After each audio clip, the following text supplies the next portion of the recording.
नमस्कार। निःशुल्क ज्योतिष परामर्श केंद्र में आप सबका स्वागत है। आज दिनांक 6 अक्टूबर 2024। मेरा मोबाइल नंबर 8005817305।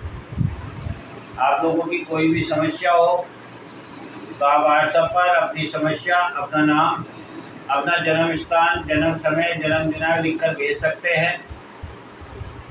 समय आने पर आपको व्हाट्सएप पर जवाब दे दिया जाएगा।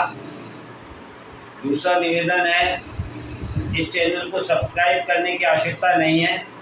आप केवल अपने लाइक्स दें, व्यूज दें, ताकि वो लोग भी प्रेरित हो सके और लोगों को भी इसका फ़ायदा हो सके।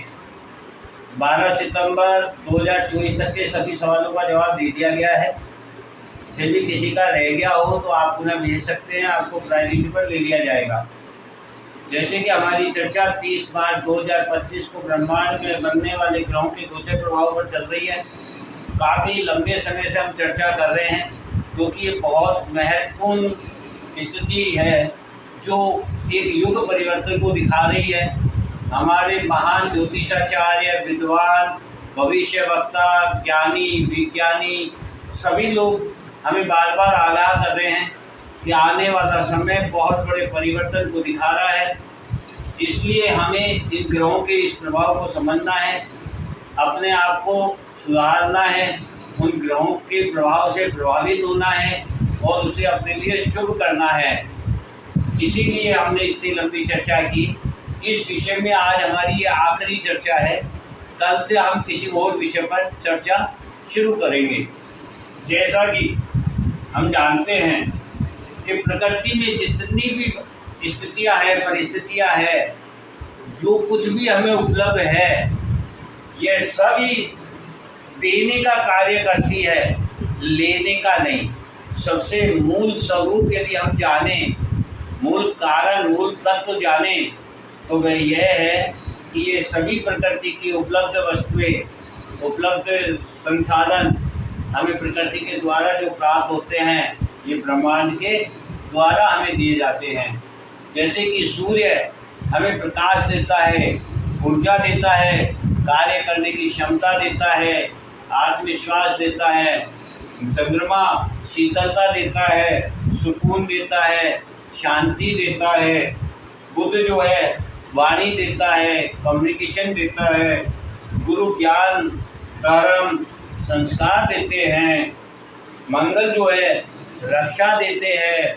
हमारे शरीर में दौड़ने वाला खून, ब्लड, वह ऊर्जा का कारकत्व रखता है, वह मंगल का ही कारकत्व में आता है। शुक्र जो है वह साधना देते हैं, तंत्र मंत्र का ज्ञान देते हैं, क्योंकि ये भी गुरु हैं, ये राक्षसों के गुरु हैं, इसलिए ये साधना और तंत्र मंत्र का ज्ञान देते हैं। और गुरु बृहस्पति जो है हमें उच्च ज्ञान, हमें धर्म संस्कार देते हैं। शनि जो है कर्म, धर्म, नियम, कानून, डेडिकेशन देता है।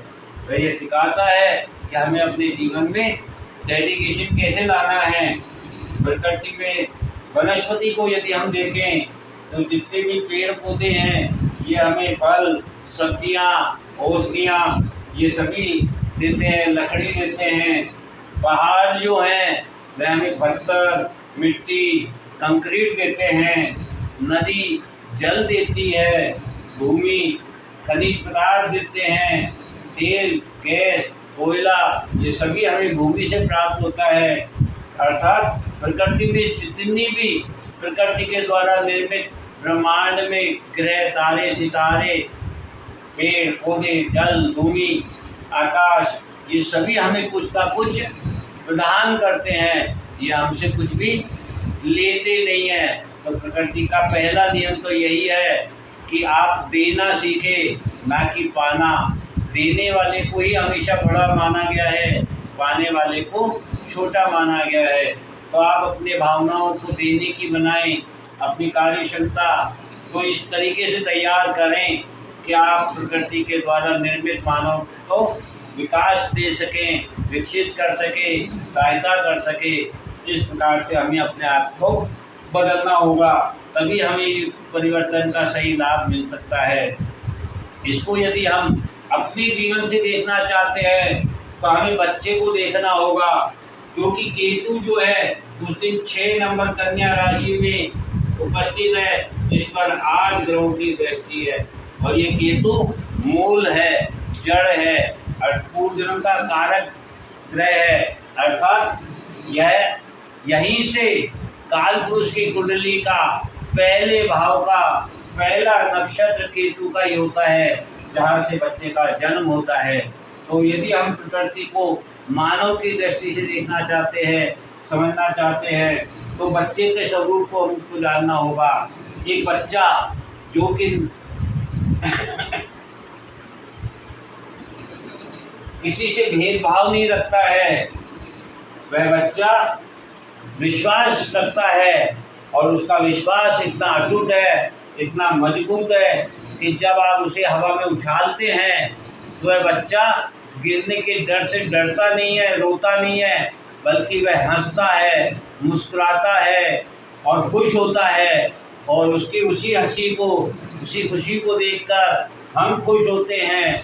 यही हमें प्रकृति सिखाना चाहती है। यदि आप भी स्वयं को बच्चा बना लें, उस परमपिता परमेश्वर का बच्चा मान लें, जो आपको समय समय पर हवा में उछालता है, और आपको ये विश्वास होना चाहिए कि आपको वह संभाल लेगा, तो आप हमेशा खुश रहेंगे।